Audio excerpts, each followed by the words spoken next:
yaitu tausiah yang akan disampaikan oleh guru kita, yaitu Bapak Ustadz Roni Rodiana. Untuk waktu dan tepatnya kami persilakan.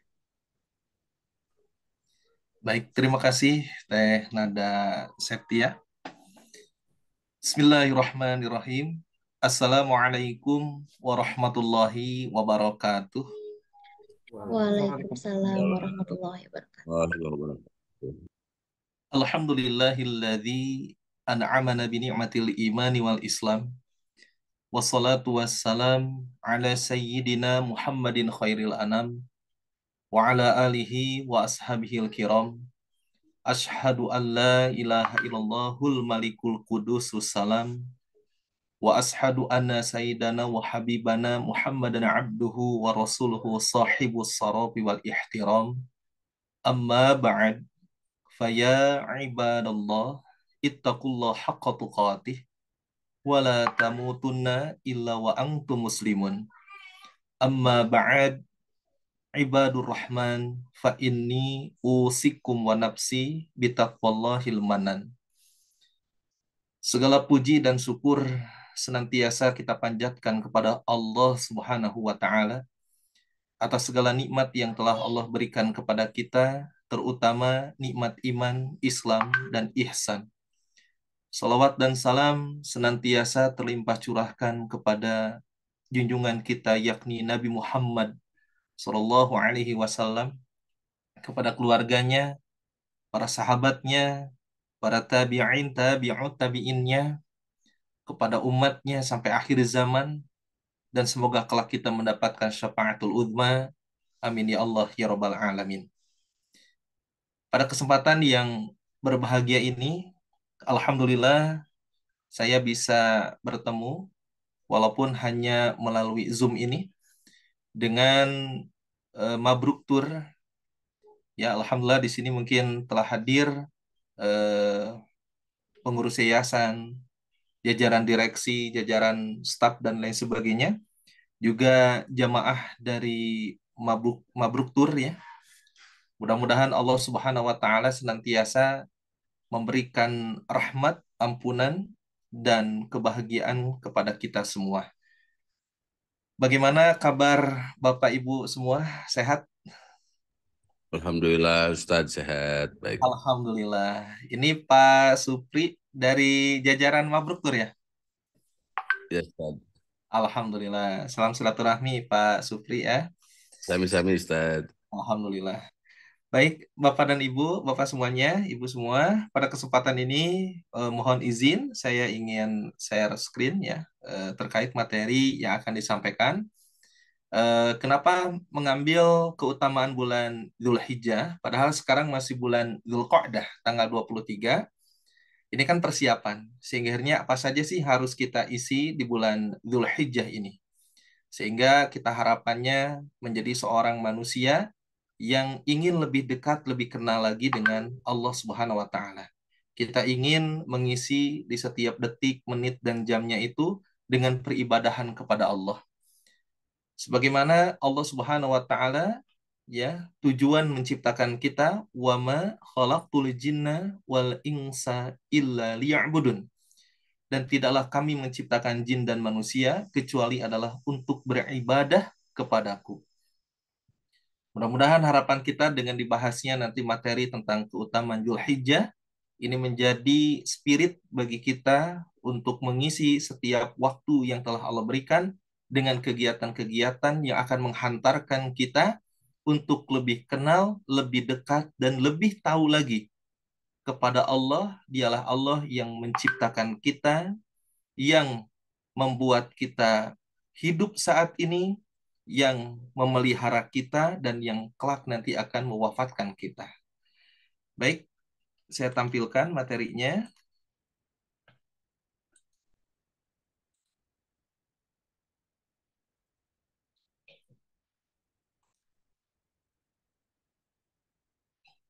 Nah, ini keutamaan bulan Zulhijjah.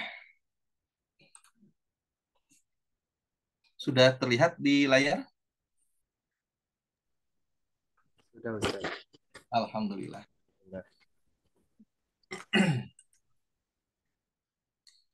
Nah, bulan Dzulhijjah ini merupakan salah satu bulan yang disucikan atau diistimewakan bagi umat Islam. Karena bulan Dzulhijjah ini termasuk bulan ke-12. Terakhir dari urutan bulan dimulai dari Al-Muharram, Safar, Rabiul Awal, Rabiul Akhir, Jumadal Ula, Jumadal Akhir, Rajab, Sya'ban, Ramadan, Syawal, Dzulqa'dah, Dzulhijjah.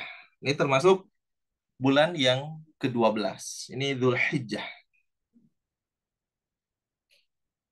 Nah, sebagaimana yang dikemukakan oleh Nabi Shallallahu Alaihi Wasallam, yang artinya sesungguhnya zaman itu berputar sebagaimana bentuknya semula di waktu Allah menciptakan langit dan bumi. Setahun itu ada 12 bulan, di antaranya terdapat 4 bulan yang dihormati. 3 bulan berturut-turut, yakni Dzulqa'dah, Dzulhijjah, dan Al-Muharram. Serta 1 bulan yang terpisah, yaitu Rajab Mudhar, yang terdapat di antara bulan Jumada Akhirah dan Sya'ban. Jadi ini bulan Dzulhijjah ini termasuk bulan hurum, bulan yang dimuliakan. Karena ketika melakukan ibadah di bulan hurum, salah satunya Dzulhijjah, maka pahalanya berlipat-lipat ganda. Begitupun ketika seseorang mengerjakan kemaksiatan, maka dosanya pun dikali berlipat-lipat. Maka dari itu ini sebagai bentuk kasih sayang dari Allah, agar kita sebagai manusia itu bisa menjalankan kehidupan ini dengan benar dan kelak akan kembali ke tempat yang diridhoi oleh Allah. Allah memberikan kabar gembira karena sayang. Allah memberikan ancaman karena sayang kepada manusia agar mereka kembali kepada jalan yang benar. Berikutnya, orang Arab ini menamai bulan Dzulhijjah karena pada bulan ini mereka melakukan ibadah haji, mengikuti ajaran Nabi Ibrahim alaihissalam yang telah ada sejak zaman jahiliyah. Jadi Dzulhijjah berasal dari kata 2 kata, ya, dari 2 kata, yaitu Dzul pemilik dan Al-Hijjah yaitu haji. Jadi ketika sepeninggalan Nabi Ibrahim alaihissalam diteruskan oleh para nabi yang lain, terus terjadi distorsi, yang seharusnya ibadah haji itu sesuai dengan apa yang Allah kehendaki, malah ini keluar dari apa yang Allah kehendaki.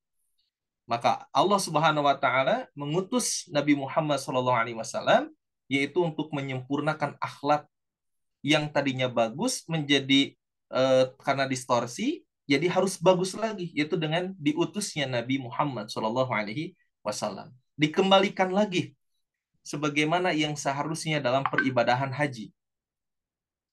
Karena dulu di zaman jahiliyah mereka pun sama tawaf, tapi di samping kanan kirinya, ya, di sekeliling Ka'bah itu ada patung-patung. Bahkan ada yang mengatakan bahwa saat tawaf laki-laki siang dalam kondisi telanjang dan perempuan malam telanjang juga, kan gitu. Nah, ini semua setelah keluar daripada ketetapan-ketetapan Allah, maka diutuslah Nabi Muhammad SAW untuk mengembalikan semua ini menjadi benar seperti apa yang Allah inginkan. Allah Subhanahu wa taala berfirman dalam Al-Qur'an surat Al-Fajr ayat 1 dan 2, A'udzu billahi minasyaitonir rajim. Bismillahirrahmanirrahim. Wal fajr walayalin 'ashar. Demi fajar dan demi malam yang 10. Nah, mayoritas ahli tafsir, sahabat, dan ulama menyatakan bahwa malam yang 10 merujuk pada 10 hari pertama bulan Dzulhijjah. Ini menunjukkan keutamaan bulan tersebut, terutama 10 hari pertamanya. Oleh karena itu, umat muslim dianjurkan untuk meningkatkan ibadah dan amalan soleh pada waktu ini. Ada waktu kurang lebih 6-7 hari kita untuk mempersiapkan menyambut awal bulan Zulhijjah 1-10 ini. Ini kita harus lebih meningkatkan ibadah yang nantinya bisa menjadi output untuk lebih semangat lagi mengerjakan ibadah-ibadah setelahnya. Bulan Zulhijjah dianggap istimewa dan memerlukan ketekunan dalam beribadah karena terdapat banyak keutamaan di dalamnya. Memang kita sadari, terkadang ada masanya kita dikasih malas, ada masanya kita dikasih eh, nggak nyaman, nggak tenang, dan lain sebagainya, kan gitu, dalam melakukan ibadah dan lain sebagainya, gitu kan. Ini kenapa? Karena bisa jadi pada waktu itu ada sesuatu hal yang harus kita imani. Apa yang harus kita imani? Biasanya orang itu senantiasa senang kalau mendapatkan akal atau gini, rencana yang dia buat itu terlaksana. Dia senang bahagia. Tapi ketika dia punya rencana, Allah ganti rencana itu, nah baru orang itu nggak menerima gitu kan. Sehingga akhirnya menjadi malas untuk berdoa, malas untuk beribadah, dan lain sebagainya. Kenapa? Karena dia meminta, memohon kepada Allah itu bukan karena ingin lebih dekat dengan Allah, tetapi karena ingin hajatnya tercapai, kan gitu. Sehingga akhirnya ketika Allah tunda, maka muncullah malas, muncullah ini dan lain sebagainya. Maka ini yang harus kita lakukan adalah waqad khoba mang dasaha, jangan sampai kita merugi. Tapi apa yang harus kita lakukan? Qad aflaha mang zakkaha. Sungguh beruntung orang yang menyucikan jiwanya. Waqad khoba mang dasaha, dan merugi orang yang mengotorinya. Maka saat nanti kita memasuki keinginan untuk lebih meningkatkan, terdapatnya malas dan lain sebagainya, diam dulu ya, terus lagi tanya masuk ke dalam diri kita, kenapa? Lagi mikirin apa? Ya, apakah kamu nggak yakin bahwa Allah akan memberikan solusinya gitu kan? Ada kalanya kita memang perlu ngajak ngobrol diri kita gitu. Kan kebanyakan dari kita, meskipun saya tidak mengeneralisir, itu senang ngajak ngobrol orang lain, tapi jarang sekali ngajak ngobrol dirinya gitu. Padahal dirinya pun perlu untuk diajak ngobrol. Apa yang menjadi kekhawatirannya, apa yang menjadi ketakutannya, apa yang menjadi harapannya. Harusnya diajak ngobrol. Nah, ketika ada luapan hati itu, maka kita punya Allah. Dan kita difasilitasi doa. Dengan doa itu, kita memohon kepada Allah, kita menyatakan harapan kita, menyatakan rasa takut kita, dan akhirnya apa? Secara psikologis, ketika kita bergantung total kepada Yang Maha Kuasa, maka akan muncul keterangan batinnya dan terbentuk kekuatan mentalnya. Tapi kalau kita punya masalah, kita nggak mau kembali kepada Allah, kita nggak mau berpasrah, kita tidak mau ridho, maka yang muncul adalah putus asa dan banyak prasangka buruk. Teman-teman semuanya, jamaah mabruk tur, di sini kita harus mengupayakan, kita minta tolong kepada Allah, la haula wala quwata illa billah, agar saat ini, terutama nanti pas masuk bulan Dzulhijjah, kita bisa lebih giat lagi dalam peribadahan dibanding dengan bulan-bulan yang sebelumnya. Yang pertama, ini keutamaannya. Allah sangat mencintai amalan-amalan solih yang dikerjakan hambanya pada bulan Dzulhijjah, terutama di 10 hari pertama. Rasulullah SAW bersabda, ya, yang artinya tidaklah ada hari-hari di mana amal solih di dalamnya lebih dicintai Allah dibanding hari-hari ini, yakni 10 hari pertama di bulan Dzulhijjah.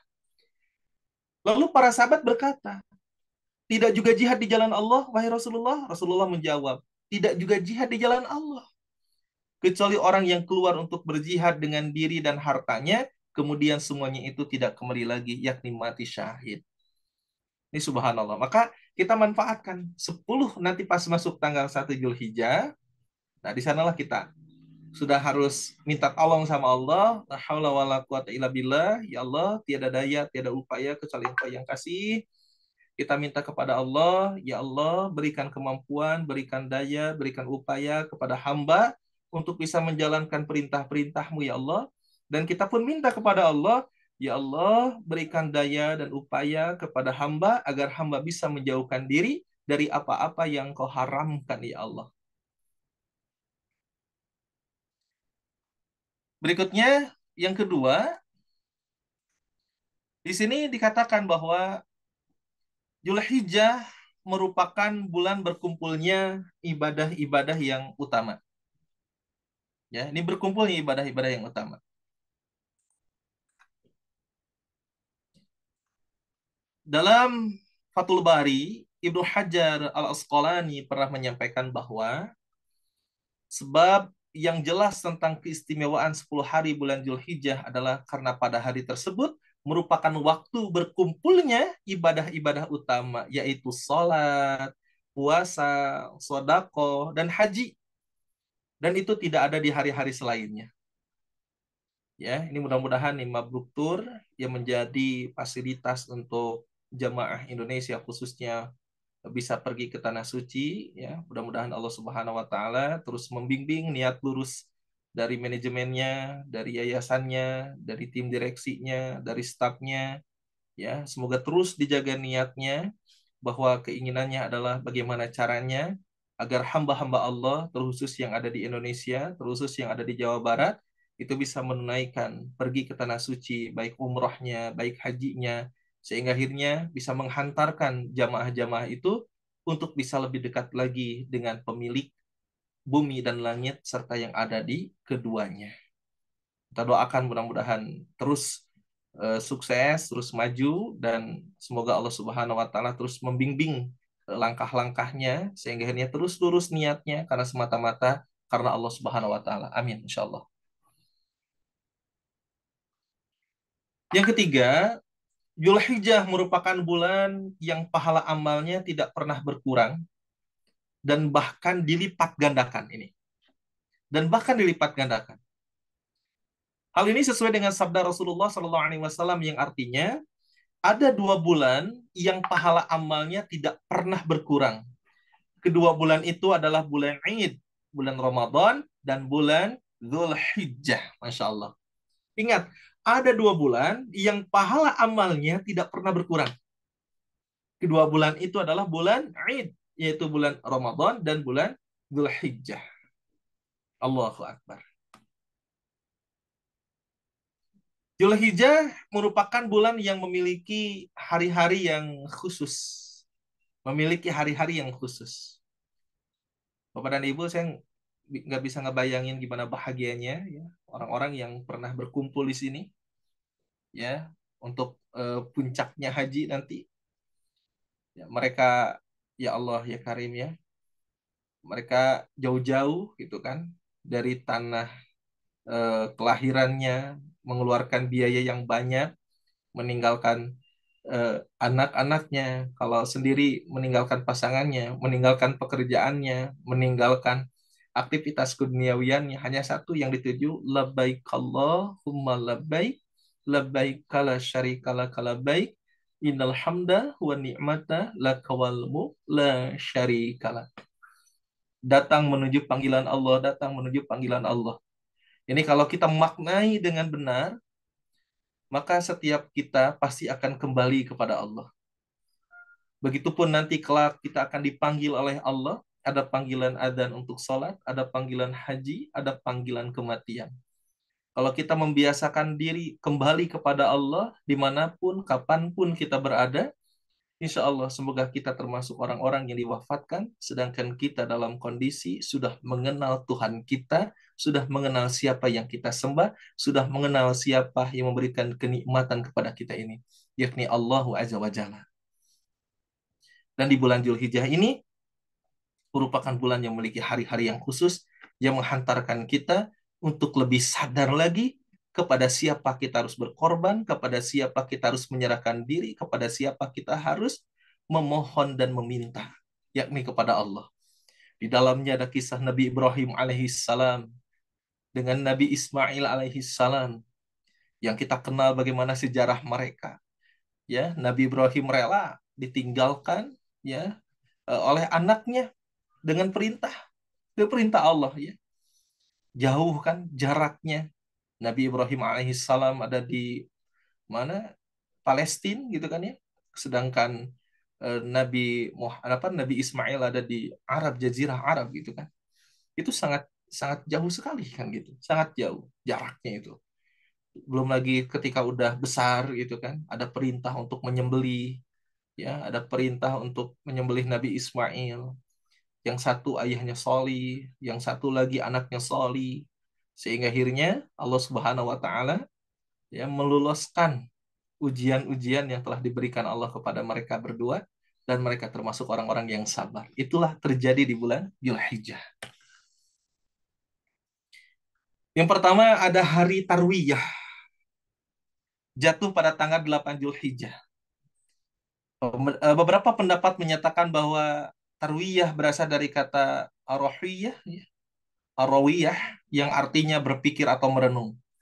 Pada hari ini Nabi Ibrahim alaihissalam berpikir dan merenungkan isi dari mimpinya, di mana Nabi Ibrahim diperintahkan untuk menyembelih Nabi Ismail. Bukan Nabi Ibrahim ragu dengan perintah Allah, tetapi beliau sedang merenung, sedang mengambil pesan cintanya dari Allah apa, sedang berpikir, sedang mengolah kata bagaimana mengutarakan kepada anak tercintanya itu Nabi Ismail alaihissalam bahwa beliau adalah seorang nabi, beliau memiliki tugas, salah satu tugasnya yang paling berat adalah menyembelih anak yang selama ini ia harapkan, menyembelih anak yang selama ini ia rindukan, menyembelih yang menjadi harapannya yaitu Nabi Ismail alaihissalam. Di sini merenung, sehingga ini Nabi Ibrahim pun mengatakan kepada Nabi Ismail tentang mimpinya, maka Nabi Ismail pun menguatkan kepada ayahnya, wahai ayahku, engkau adalah seorang nabi, laksanakan perintah Allah, dan insya Allah kita termasuk orang-orang yang sabar. Masya Allah. Ya, ini hari Tarwiyah. Ada seorang hamba Allah, Khalilullah, sahabat dekatnya Allah, ya, yang kita tahu betapa banyak ujian yang telah dia terima, gitu kan, yang beliau terima, tapi beliau lolos sehingga akhirnya beliau mendapatkan gelar ulul azmi, gitu kan, sehingga beliau terkenal ya di kitab-kitab, baik itu kitab Tauratnya, gitu kan, Injil, gitu kan, belum lagi Al-Quran banyak menceritakan tentang Nabi Ibrahim alaihissalam. Nah, ini terjadi pada tanggal 8 Dzulhijjah. Pada hari ini umat muslim yang tidak melaksanakan ibadah haji dianjurkan untuk berpuasa sebagaimana ucapan Nabi Shallallahu alaihi wasallam, barang siapa yang tidak melakukan ibadah haji maka ia disunahkan baginya untuk berpuasa pada hari Tarwiyah, yaitu hari ke-8 bulan Dzulhijjah, di mana ia akan memperoleh kebaikan dari Allah berupa pengampunan dosa 1 tahun yang telah lalu. Ini tanggal 8. Ya, kita usahakan tanggal 8 Dzulhijjah ya, ini kita usahakan untuk berpuasa di bulan ini. Ya, di bulan tanggal 8 Zulhijjah ini, di hari Tarwiyah. Kalau yang sedang melaksanakan ibadah haji itu tidak ya, tetapi yang tidak melaksanakan ibadah haji itu disunnahkan untuk melaksanakan puasa di tanggal 8 Zulhijjah. Nah, yang kedua, di sini ada hari Arafah. Itu jatuh pada tanggal 9 Zulhijjah.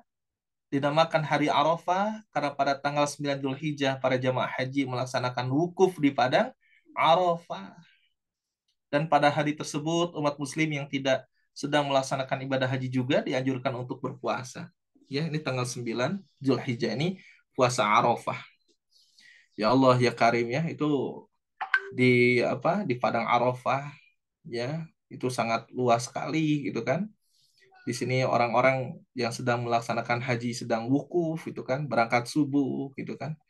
Ya Allah ya, mereka memohon wukuf diam gitu kan. Badannya diam tapi ruhaninya menuju Allah yang Maha Satu. Nah, di sini wukuf, di sana kif, kita diam. Diam bukan berarti kita diam, tapi diam di sini adalah kita yang tadinya banyak pikiran ke sana kemari, yang hatinya gelisah, kita terus melaju rohani kita menuju kepada Allah, berserah diri kepada Allah, memohon pertolongan kepada Allah. Karena kelak kita pun akan dikumpulkan oleh Allah di padang mahsyar, di mana satu dengan yang lainnya akan siap-siap dimintai pertanggungjawaban. Masya Allah. Nah, kita yang tidak haji, maka disunahkan untuk melaksanakan puasa, ya, atau siam atau saum di tanggal 9 Zulhijjah.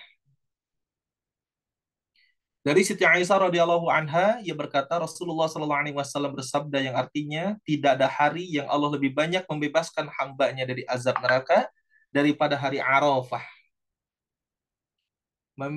Membebaskan hambanya dari azab neraka pada hari Arafah. Sesungguhnya dia pada hari itu mendekat. Kemudian membangga-banggakan mereka para jamaah haji di hadapan para malaikat. Lalu dia bertanya apa yang diinginkan oleh para jamaah haji itu. Masya Allah. Maka kalau hajinya mabrur, al-hajju mabrur, bagi haji mabrur itu, ya tidak ada balasan jazaan gitu kan, tidak ada balasan yang baik gitu kan. Ilal jannah, kecuali surga gitu kan. Laisalahu gitu kan. Kepadanya itu kecuali apa? Pahala jazaan ilal jannah, kecuali surga gitu. Bagi haji yang mabrur.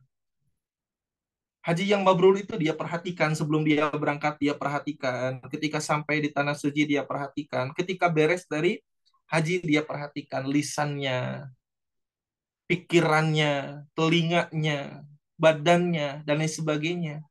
Dia akan bawa suasana hajinya, dia akan bawa suasana saat dia ihramnya, saat dia tawafnya, saat dia sa'inya, saat dia wukufnya, saat dia jumrahnya, saat dia mabitnya, dan lain sebagainya, dia bawa ke suasana yang ada nanti di tanah air, yang mana ketika mereka berangkat dari sana, mereka mengandalkan kekuatan Allah Subhanahu wa Ta'ala. Dan ketika sampai di tanah air, mereka menjadi seorang hamba yang berserah diri kepada Allah, yang tidak mau nolak perintahnya Allah, yang inginnya terus kembali kepada Allah. Masya Allah. Maka al-hajju mabrur laisallahu jazaan illal jannah. Haji mabrur itu ya tidak ada pahala yang lebih baik untuknya kecuali adalah surga. Ini saking luar biasanya. Wa atimal hajja wal umrah, kan? Di mana kita harus menyempurnakan haji dan umrah itu. Karena siapa? Karena Allah. Syai'alillah gitu kan. Nah, Bapak Ibu yang saya hormati, inilah di tanggal 9 Zulhijjah. Ya, bagi kita yang tidak berhaji, insya Allah semoga Allah panggil ya. Meskipun antriannya lama, kita diberikan rezeki, minta ada ONH plusnya, ada furodanya, lain sebagainya. Bagi Allah tidak ada yang nggak mungkin. Semuanya mungkin. Ya, semuanya mungkin bagi Allah itu. Mohon maaf, Ibu MC, sampai jam berapa? Sampai jam 8.45, Ustaz. Ada 6 menit lagi ya. Ya, betul. Baik, izin melanjutkan. Ada tanggal 10 itu hari An-Nahar. Jatuh pada tanggal 10 Dzulhijjah. An-Nahar artinya adalah menyembelih. Jadi tanggal 10 Dzulhijjah merupakan hari di mana banyak orang yang melakukan penyembelihan hewan kurban. Pada hari tersebut umat muslim merayakan hari raya Idul Adha dan melaksanakan sholat sunat Id serta menyembelih hewan kurban. Ini An-Nahar, ada makna yang tersalib di dalam An-Nahar ini. Ketika seseorang berkurban, dia menyaksikan atau dia menyembelih hewan kurbannya langsung, ada satu permohonan yang dia panjatkan kepada Allah. Ya Allah, bersamaan dengan disembelihnya hewan kurban ini, hamba memohon ya Allah, agar sifat-sifat kebinatangan yang ada pada diri hamba itu tersembelih pula seperti tersembelihnya hewan kurban yang kami kurbankan ini ya Allah. Kita meminta karena kita itu al-insan hayawanun natik. Kita tuh manusia yang hewan yang berpikir gitu kan. Dalam diri kita ada sifat-sifat hewaniahnya. Maka dengan kita berkurban, kita memohon kepada Allah, ya Allah, seiring dengan disembelihnya hewan kurban yang aku serahkan ini kepadamu, maka seiring itu pula hamba memohon agar sifat-sifat binatang yang ada pada diri hamba itu tersembelih pula ya Allah. Sehingga hamba menjadi manusia yang berakal yang seutuhnya, yang tahu siapa penciptanya, yang tahu siapa pemeliharanya, yakni Engkau ya Allah. Nah inilah di hari An-Nahr. Itu terjadi ada di bulan Dzulhijjah. Tidak ada di bulan yang lain. Dan pada hari itu umat muslim dilarang untuk berpuasa sebagaimana sabda Nabi Shallallahu alaihi wasallam, ayyamu mina ayyamu akli wasurbi wa dzikrillahi azza wa jalla. Hari-hari Mina, hari Nahar dan Tasyrik ya 11 13 11 12 13 adalah hari-hari makan dan minum serta berzikir kepada Allah Subhanahu wa taala. Memberikan ada satu kesan kepada kita bahwa Allah itu sudah maha baik. Allah tahu badan kita butuh daging. Nih Allah ciptakan kambing, ciptakan sapi, ciptakan unta, gitu kan. Allah itu sudah ngasih semuanya. Ini raganya, ini ruhnya, ini buminya, ini airnya, ini binatang ternaknya, ini orang yang bisa mengelolanya. Semuanya untukmu, tapi satu yang harus kita ingat, apa? Wa ma khalaqtul jinna wal insa illa liya'budun. Tidaklah kami menciptakan jin dan manusia kecuali adalah untuk beribadah kepada Allah. Allah kasih fasilitas semua itu. Agar apa? Agar kita bisa beribadah kepada Allah. Apakah Allah butuh untuk disembah oleh kita? Enggak. Allah maha kaya. Kalaupun manusia tidak menyembahnya, ingat ada makhluk-makhluk Allah. Yusabbihu lahu ma fis samawati wa ma fil ard. Semua yang ada di langit dan bumi itu bertasbih kepada Allah. Manusia yang ada di bumi tidak menyembah Allah, tetapi makhluk-makhluk Allah yang lainnya senantiasa bertasbih. Bukan Allah yang butuh kita, tetapi kita butuh Allah. Bukan Allah yang butuh kita, tetapi kitalah yang butuh kepada Allah. Kita butuh rahmatnya, kita butuh kasih sayangnya. Maka hari Nahr dan hari Tasyrik ini mengingatkan kembali kepada kita, kita bisa makan, menjadi kuat agar bisa tegak beribadah kepada Allah. Kita makan, minum, agar kita bisa menunaikan tugas kita sebagai seorang hambanya Allah di muka bumi ini. Inilah pengingat kepada kita bahwa apa yang kita makan, apa yang kita minum, apa yang kita kenakan, dan sekarang kita menginjak bumi yang telah diciptakan Allah, tugas kita adalah menyembah Allah. Wa ma umiru illa liya'budullah mukhlishina lahuddina hunafa. Tugas kita adalah menyembah kepada Allah dan memurnikan ketaatan hanya kepadanya. Nah, di sini terakhir macam-macam amalan yang disyariatkan itu melaksanakan ibadah haji dan umrah. Ya, ada terus lagi berpuasa. Ada yang berpuasa tanggal 8 dan 9-nya, ada yang 9-nya saja. Tapi usahakan 8 dan 9 kita berpuasa. Siam. Memperbanyak zikir, ingat kepada Allah. Terus nanti melaksanakan sholat Id, Idul Adha dari awal. Jangan datang pas beres sholat, kita sholat dulu baru mendengarkan khutbah, gitu kan. Terus menyembelih hewan kurban, ya. Memperbanyak amalan solih, apa saja, melakukan taubat kembali kepada Allah. Jangan merasa kita tidak punya dosa, banyak dosa yang kita lakukan kepada Allah, serta meninggalkan segala perbuatan, ya, perbuatan buruk, perbuatan maksiat, ya, perbuatan dosa kita tinggalkan. Kenapa? Karena di bulan Dzulhijjah ini adalah bulan hurum, bulan yang dimuliakan oleh Allah Subhanahu wa taala. Alhamdulillahirabbil alamin. Itulah yang bisa disampaikan pada kesempatan yang berbahagia ini. Saya ucapkan terima kasih banyak atas segala perhatiannya dan mohon maaf jika ada kata atau sikap yang kurang berkenan. Saya kembalikan lagi kepada Teh Nada Septia. Masya Allah, terima kasih Ustadz atas ilmu yang luar biasa sehingga kita bisa aplikasikan di kehidupan kita sehari-hari. Insyaallah. Baik, untuk sesi selanjutnya Ustadz, yaitu sesi tanya jawab dan Alhamdulillah sudah ada pertanyaan yang masuk. Izin membacakan. Assalamualaikum, saya Heru Tasik mau bertanya. Isi di dalam Ka'bah kan peninggalan-peninggalan zaman Nabi Ibrahim. Apakah ada di dalam Al-Quran dan ada suratnya kah Ustadz? Maaf pertanyaannya anak kecil tapi pasti banyak yang belum tahu. Terima kasih. Di dalam Ka'bah ada apa saja gitu ya. Ini gini ya, kadang kan ada juga yang pernah bertanya gini. Kalau kita kan di depan Ka'bah, kita sholat kan ya. Kan ada di pinggirnya ada Hajar Aswad, ada rukun Yamani dan lain sebagainya gitu kan. Kita menghadap tuh ke arah kiblat. Lalu bagaimana kalau kita sholat di dalam Ka'bah? Menghadap kemana? Mana gitu ya. Kalau saya lihat di gambar, saya juga belum pernah masuk ke dalamnya. Mungkin nanti Pak Haji Sukri mungkinnya bisa menjelaskan lebih detail mengenai tentang haji, karena saya juga belum haji ya, baru umroh gitu kan, baru umroh. Nah di sini peninggalan, jadi Ka'bah itu kalau kita melihat sejarah Ka'bah, Ka'bah itu letaknya di sana bukan pas ada di zaman Nabi Ibrahim alaihi salam. Jadi memang Ka'bah itu dari awal bumi diciptakan ya, terus ada Nabi Adam alaihi salam, titiknya sudah ada di sana. Tetapi pernah terjadi banjir besar gitu kan ya, sehingga akhirnya bangunannya itu roboh gitu kan.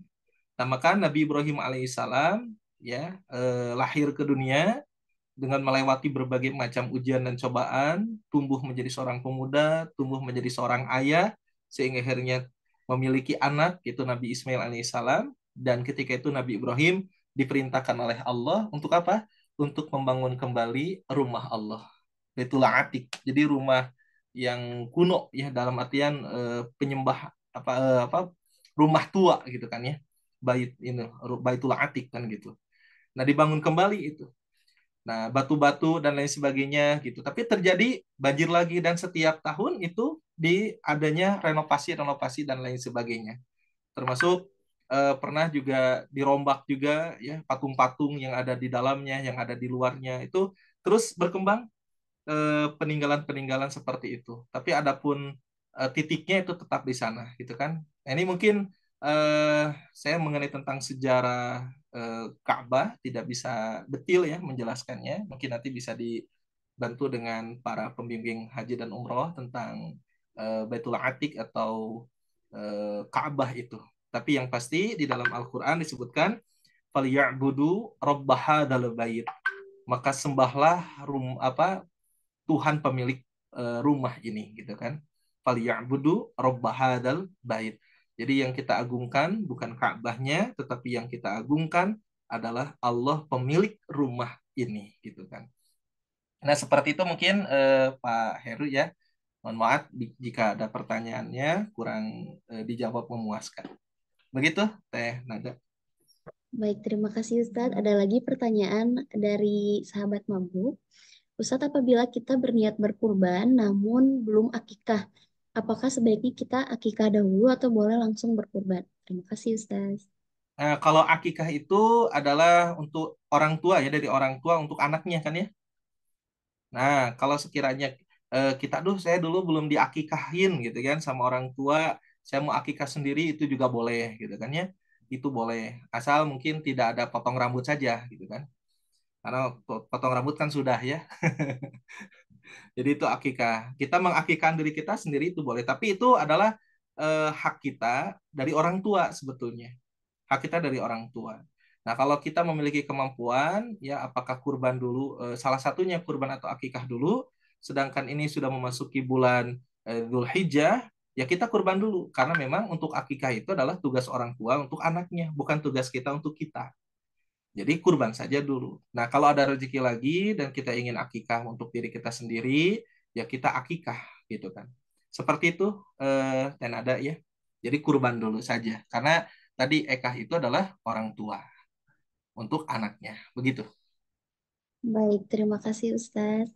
Kami masih membuka satu lagi sesi pertanyaan. Bagi Bapak Ibu yang memiliki pertanyaan, boleh langsung disampaikan di kolom chat atau dibuka untuk mikrofonnya. Assalamualaikum. Waalaikumsalam warahmatullahi Waalaikumsalam. wabarakatuh. Ya. Teh, izin bertanya. Mohon izin. Iya, Gini, silakan. sempat kejadian seperti tahun kemarin. Itu bahwa penanggalan Zulhijjah di Arab dengan di Indonesia itu berbeda. Iya. Nah, yang kita ketahui kan bahwa ketika para ibadah jemaah haji melakukan wukuf di Arafah, sedangkan yang tidak melaksanakan ibadah haji melaksanakan saum Arafah. Hmm. Nah, yang jadi pertanyaan, ketika terjadinya perbedaan tanggal antara Arab dengan Indonesia, kita sebagai umat muslim di Indonesia melaksanakan saum Arafah itu apakah di saat ibadah jamaah haji wukuf di Arafah atau sesuai penanggalan di Indonesia? Ya, Yaitu Ustaz. Syukran. Afwan. Ya, baik, terima kasih Pak Samsudin ya. Mengenai tentang kadang di Indonesia itu di sini berbeda-beda ya. Jadi seperti kemarin Lebaran gitu kan ya, itu beda. Seperti halnya menentukan awal Ramadan, awal Syawal itu beda gitu kan ya. Mana yang harus kita ikutin gitu kan ya. Nah, ini terkait fikih sebetulnya. Jadi begini, yang berbeda itu sebetulnya tetap menggunakan Quran dan Sunnah gitu kan ya. Nah, jadi hukum itu ada syariat ya, Quran dan Sunnah. Terus yang kedua turunnya adalah konun. Dari konun itu turun muncul adalah fatwa. Nah, dari fatwa itu turun adalah fikih gitu kan. Maka wajar kalau di Indonesia itu terjadi perbedaan pendapat. Karena bukan berarti tidak menggunakan dalil Quran dan Sunnah yang sama, tetapi cara mentafsirkan atau cara mentakwilkan dari satu hadis itu ternyata setiap ormas memiliki ijtihadnya masing-masing. Nah, lalu sikap kita yang mana gitu kan? Kita tidak bisa mengatakan bahwa orang yang berbeda dengan pemerintah lantas itu lawan, tidak bisa. Atau kita mengatakan kalau kita di ormas mengatakan beda dengan ormas kita padahal kita sama dengan yang di Arab, terus mereka ini juga kita tidak bisa gitu kan. Kita tidak bisa kenapa? Karena satu dengan yang lain itu memiliki landasan, memiliki dalil yang bisa dipertanggungjawabkan. Dan itu memang diputuskan bukan karena keinginan hawa nafsu sendiri, tetapi berdasarkan rujukan-rujukan dalil-dalil syar'i yang mungkin cara atau metodenya yang berbeda, maka hasilnya beda. Begitu. Jadi, mana yang menjadi kecenderungan kita, apakah kita mengikuti sesuatu hal yang sudah ditetapkan oleh pemerintah atau oleh ormas tertentu, itu tidak menjadikan batalnya keislaman kita. Kenapa? Karena kita meyakini bahwa orang-orang yang memutuskan itu mereka juga dengan ilmunya, bukan dengan hawa nafsunya atau bukan dengan ini itunya gitu kan. Kita percayakan, kita berbaik sangka, mereka juga mempertanggungjawabkan terhadap apa yang mereka putuskan.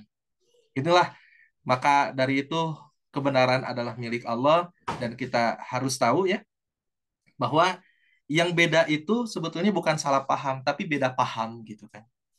Bukan baru tetapi baru tahu gitu kan. Nah, jadi sikap kita sebagai seorang muslim yang banyak menghadapi perbedaan, kita memiliki sikap mana yang akan kita pilih dan kita pun memiliki sikap tentang apa? Tentang hidup harus rukun, harus menghargai perbedaan. Karena wajar ya kalau dulu di zaman Nabi kita bisa langsung bertanya kepada Nabi ya sehingga akhirnya ketika kata Nabi A, A, ketika kata Nabi B, B. Tapi masalahnya kita hidup 14 abad lamanya sudah ditinggalkan oleh Nabi sehingga akhirnya kita hanya bisa berpegang teguh kepada apa yang dipatwakan, apa yang diijtihadkan oleh para ulama, orang-orang yang memang telah terpilih oleh Allah memiliki keluasan ilmu untuk memutuskan perkara-perkara yang terjadi di kalangan umat Islam. Begitu mungkin Pak Samsudin ya. Baik, terima kasih Pak Samsudin atas pertanyaannya. Ya. Syukran jazakumullah khair. Amin, amin wa iyaka. Amin. Ada satu pertanyaan terakhir, Ustadz, dari Dens. Assalamualaikum Ustadz, saya Dens mau bertanya, ada seorang yang tiap bulan menyisihkan hartanya untuk berkurban. Saat Idul Adha nanti, walaupun penghasilan dia tidak banyak, dan satu lagi ada seseorang yang sangat berlebih. Dia kalau berkurban bisa banyak hewan kurban. Nah, pahalanya banyak yang mana, Taz? Mana yang lebih dimaknai dalam berkurban? Terima kasih, Baik, jazakumullah. bagus pertanyaannya, Kang Dens. Ya, manusia semua yang membedakan manusia di hadapan Allah itu bukan karena harta, jabatan, tahta dan lain sebagainya, tetapi yang membedakan manusia dengan manusia di hadapan Allah adalah karena ketakwaannya. Karena ketakwaannya. Terlepas apakah dia memiliki kesulitan ekonomi, dia nabung untuk bisa kurban dibandingkan dengan orang yang memiliki kelebihan, terus dia kurban di mana-mana, Allah tidak akan memandang itu, mampu atau tidak mampunya, tetapi yang akan Allah pandang adalah siapa yang lebih bertakwa di antara keduanya. Karena bisa jadi, ya, itulah kita. Dia yang merasakan dirinya dan Allah yang maha mengetahui apa yang menjadi niatnya.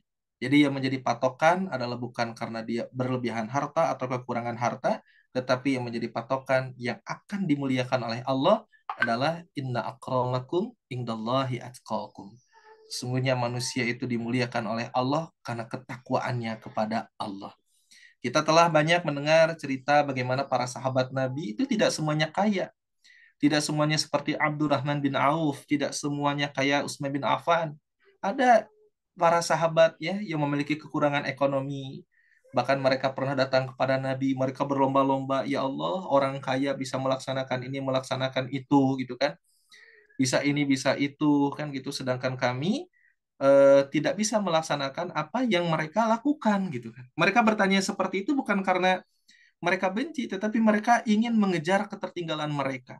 Karena orang-orang sahabatnya, sahabat yang kaya itu, mereka selain melaksanakan apa yang dilakukan oleh orang-orang atau sahabat-sahabat yang memiliki kekurangan harta, tetapi mereka melakukan infak, sedekah, zakatnya lebih besar. Itu yang tidak bisa dilakukan oleh sahabat yang memiliki kekurangan harta. Akhirnya oleh Nabi kan dibekali satu bacaan. Ternyata bacaan itu dikejar juga sama orang kaya itu. Lalu kata orang yang memiliki kekurangan atau gimana lagi? Kata Nabi, ya saya nggak bisa mencegah orang yang sudah memiliki rasa cinta untuk dia mengingat kepada Allah. Maka dari itu, fastabiqul khairat, maka berlomba-lombalah ya dalam kebaikan, karena sesungguhnya Allah akan memandang manusia bukan karena dari fisiknya, bukan dari hartanya, bukan dari tahtanya, tetapi yang akan dipandang oleh Allah siapa yang lebih takwa kepadanya, siapa yang banyak menjalankan perintahnya, siapa yang lebih banyak melakukan kebaikan-kebaikan, dan siapa yang bersikeras untuk menjauhkan diri dari apa yang Allah larang. Dan disertai dengan adanya keikhlasan, murni niatnya karena Allah. Dia melaksanakan kebaikan bukan karena ingin dipuji, disanjung, atau mendapatkan kedudukan di hati makhluk. Dia menjauhkan diri dari maksiat bukan karena takut dicela, dihina, takut dijauhi oleh makhluk. Tidak. Dia melakukan kebaikan karena memang ini adalah perintah Allah. Dia menjauhkan diri dari maksiat karena memang dia takut kepada Allah. Orang yang bertakwa senantiasa memiliki rasa cinta kepada Allah, memiliki harapan kepada Allah, dan memiliki rasa takut kepada Allah. Mudah-mudahan kita termasuk orang yang memiliki cinta, harap, dan takut hanya kepada Allah. Wallahu a'lam bishawab. Jazakumullah khair Ustaz atas jawaban dari pertanyaan-pertanyaannya, dan jazakumullah khair juga kepada seluruh jamaah yang sudah bertanya pada pagi hari ini. Alhamdulillah kita telah sampai di penghujung acara, yaitu sesi doa bersama yang tentunya juga akan dipimpin oleh guru kita semua, yaitu Bapak Ustadz Roni Rodiana. Untuk waktu dan tempatnya kami persilahkan. Bapak Ibu yang saya hormati, mari sejenak kita tundukkan hati dan pikiran kita. Kita memohon kepada Allah, kita berdialog hati dengan Allah, kita sampaikan apa yang menjadi harapan kita, apa yang menjadi kekhawatiran kita kepada Allah, agar Allah cabut segala kekhawatiran yang ada pada diri kita, dan Allah gantikan kekhawatiran itu dengan rasa keyakinan yang mendalam. Bismillahirrahmanirrahim. Alhamdulillahi rabbil alamin. Hamda yuwafi ni'amahu wa yukafi mazidah. Ya Rabbana lakal hamdu kama yanbaghi li jalali wajhika wa 'azimi sultani. Allahumma ighfir lil mu'minina wal mu'minat wal muslimina wal muslimat al ahya'i minhum wal amwat innaka qaribun mujibud da'wat. Rabbana dhallamna anfusana wa illam taghfir lana wa tarhamna lanakunanna minal khasirin. Rabbana la tuzigh qulubana ba'da idh hadaytana wa hab lana min ladunka rahmah innaka antal wahhab. Rabbana atina fid dunya hasanah wa fil akhirati hasanah wa qina adzabannar. Subhana rabbika rabbil izzati amma yasifun. Wassalamun 'alal mursalin walhamdulillahi rabbil alamin. Al-Fatihah. A'udzu billahi minasyaitonir rajim. Bismillahirrahmanirrahim. Alhamdulillahi rabbil alamin. Ar-Rahmanir Rahim. Maliki yaumiddin. Iyyaka na'budu wa iyyaka nasta'in. Ihdinas siratal mustaqim. Siratal ladzina an'amta 'alaihim ghairil maghdubi 'alaihim waladdallin. Amin ya Allah ya rabbal alamin. Sekian, terima kasih. Sampai jumpa kembali Bapak dan Ibu. Saya serahkan kembali. Assalamualaikum warahmatullahi wabarakatuh. Waalaikumsalam warahmatullahi Waalaikumsalam warahmatullahi wabarakatuh. wabarakatuh. Terima kasih Ustaz dan juga Assalamualaikum kepada warahmatullahi seluruh wabarakatuh. jamaah Syukran Ustaz. yang telah Ya, hadir. izin pamit atau sudah dibolehkan? Sedikit lagi Ustaz. Oh iya, boleh, boleh, silakan. Baik, terima kasih kepada seluruh jamaah yang telah hadir pada kajian Sabtu pagi hari ini. Saya mewakili rekan-rekan yang bertugas menyampaikan mohon maaf atas kesalahan kami. Akhir kata, terima kasih. Assalamualaikum warahmatullahi wabarakatuh. Waalaikumsalam. Waalaikumsalam warahmatullahi wabarakatuh. Wabarakatuh.